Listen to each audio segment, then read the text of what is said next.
It's just completely overwhelming right now. There's just so much, you know. I've been at sea for so long. There's nothing out there, and come back today, and it's just absolutely everything. Family, friends, and everyone. So it's very overwhelming. But I think it's slowly sinking in. So yeah. You've inspired so many, and I know that so many people, 400,000 hits a day on your blog. Did you realise so many people were so engaged with your journey? Not at all. It's, you know, I was out there by myself. It's a complete shock, but it's amazing to be able to share the trip with someone. You know, it started out as something that was a personal challenge, and it's become so much more. And it's amazing to be able to share it and inspire other people. And yeah. You're 16 years of age, and I'm so struck by your composure. Confidence, yes, to do the job at hand, and you succeeded. But where does that come from? Good question. I suppose it comes from, you know, overcoming little challenges, and each challenge, you know, your parents give me the freedom to do little things, have little adventures, and you take them on and you do well, and then you move on to something bigger, and it's just, yeah. Small steps lead to big dreams. Well, your mum told me earlier in the week that you really didn't seriously start sailing until you were 10 or 11. That's about 5 years ago. You've been doing a lot. Yeah, and a lot's happened in that amount of time, and to be honest, when I first started sailing, I was terrified of it. I wasn't thrilled by the whole idea. It was just really quite scary, and it's amazing, you know, I stuck to it, and now I love it. I think what's mesmerised so many of us is imagining what we were like when we were 16 and how we coped with the really difficult times. It wasn't just the mechanical repairs. And you had the jobs to do and things to keep you company, like reading books and listening to DVDs and CDs. But what were the darkest hours? Yeah, it's tough. I mean, leaving was tough, you know, saying goodbye to everyone and knowing that you're going to be away for so long. But the toughest times for me were always, you get the bad weather forecast, you know it's coming, you know, you're nervous. Once you're in the thick of it, it's you know, it's just happening. You just react to it, and you know, you've got to go with the flow. And of course, once you get through the storm or a problem or breakdown, it's, you know, it's an amazing feeling. It's an achievement. So it was always, you know, the waiting that was the toughest for me. And yeah, I had my tough times, but you know, got through. You certainly did. And Ella's Pink Lady is no doubt your best friend. Can you believe what a tough little pink lady she turned out to be? I know you had confidence at the start, but gee, when things got rough and ready, were you worried? Yeah, no, it's amazing. I did have confidence to begin with, and for that confidence is what, you know, made leaving, you know, possible. But the first storm, after that, you know, knowing that, you know, Pink Lady could take 4 knockdowns, no problem. That gave me so much more confidence in the boat, and having that confidence in the boat meant absolutely everything. What means absolutely everything to so many teenagers watching here today is your strength and determination, confidence and courage. You were so resolute in wanting to achieve your dream. But I remember reading that as a young girl, it's sailing etiquette when you meet other boats, to take their lines and relieve them of the strain of sailing. But you were always overlooked because you were the little girl, and you said, I'm not going to be overlooked anymore. Yeah, that's exactly it. There is you know, judged by appearance and who you are as a little girl. People don't, expectations, they don't think you're capable of these things. They don't realise what, you know, what young people, what 16-year-olds and what girls are capable of. And it is amazing that when you take away those expectations, what you can do and what you can achieve. Is that a message to teenagers or parents? That's a bit of both. I mean, look, we can behave how you want us to if you treat us, you know, with respect, and we're given the freedom to achieve things and to explore. Now, I know along the journey you had lots of friends, and of course those that logged in and you chatted to Mum and Dad and your very support team, but also there was the odd skipper of the Queen Mary too, just sort of chatted to on the high seas.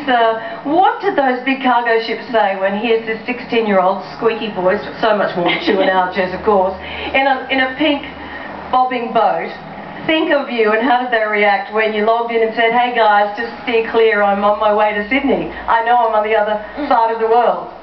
Yeah, that's interesting actually, talking to various, not just the Queen Mary 2, which is obviously, you know, really great to talk to the skipper of the Queen Mary 2, but you know, the container ships I came across, I think they must have got, you know, completely shocked when they hear my voice come across the radio asking them to change course for me. And and they did, of course. And yes, you know, you talk them into it or shock them into it, and they would. They'd done that to all of us. Now, look, your loved ones are here, but there's some loved ones you really, I know, want to send a special message to. Your grandparents, Tom and Billy, in Christchurch, and they're watching now, so what would you like to say to them? They so wish they could be here, but they just couldn't make it. Yeah, well, I wish you could be here too, guys, and yeah, thinking of you, and I'm sure you're here in spirit, so yeah, that means everything.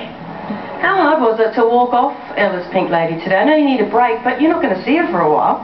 No, that was tough. I'm not sure. As much as I wanted that hug from Mum and Dad and everyone, I also, it was, you know, Ella's Pink Lady has been, you know, my home, but so much more than that for so long, and stepping off, it just seems like the strangest thing to do, because obviously I've spent the last nearly 7 months doing everything I can to stay on board. It was your anchor. It was your anchor. She was. Yeah. And a lot more than that, yeah. Yeah, now your family were hugging you all the way up this pink carpet. But Tom was propping you up, and we've heard along the way, Tom, you had secret little messages on food parcels. And can I ask you, how disciplined are you? Every 2 weeks you had to open a new bag, and all the best bits you ate first, but you waited every step of the way for 210 days.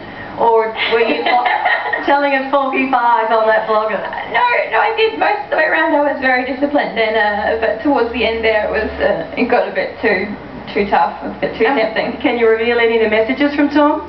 There were some good ones. I can't really remember. Might be best to quote some of Tom's jokes.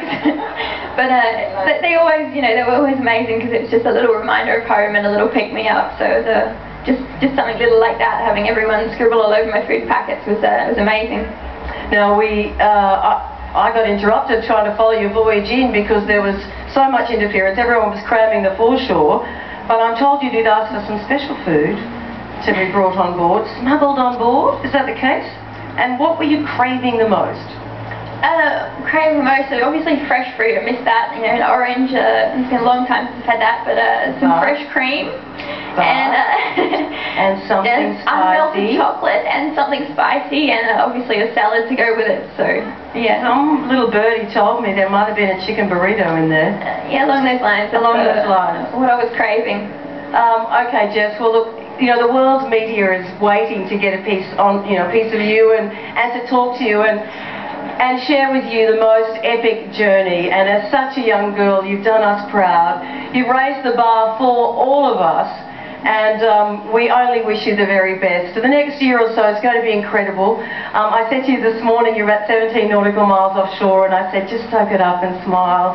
Don't be overwhelmed, because this is your day. It's all about you. The Prime Minister was right. I know you're the type of girl that set your goal, and the next goal is to get the driver's license. We do have 10 driving lessons for you whenever you're ready. But first and foremost, you've got to catch your breath. You need more hugs from Mum and Dad and the family. Yeah. You need a long walk on the beach. A long walk on the beach, and of course a couple of sleep-ins, I think. Yeah. So as we say farewell to Jessica for now, I think everyone, we need to let her know how she has inspired us all. Give her a final cheer for this moment.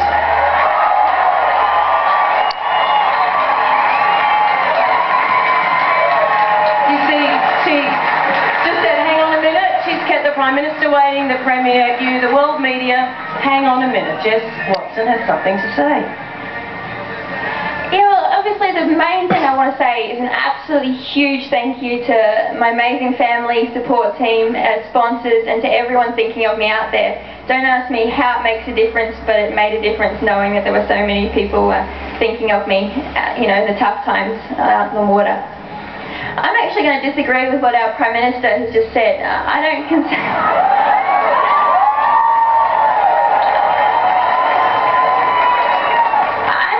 myself a hero. I'm an ordinary girl who believed in a dream. You don't have to be someone special or anything special to achieve something amazing. You've just got to have a dream, believe in it, and work hard.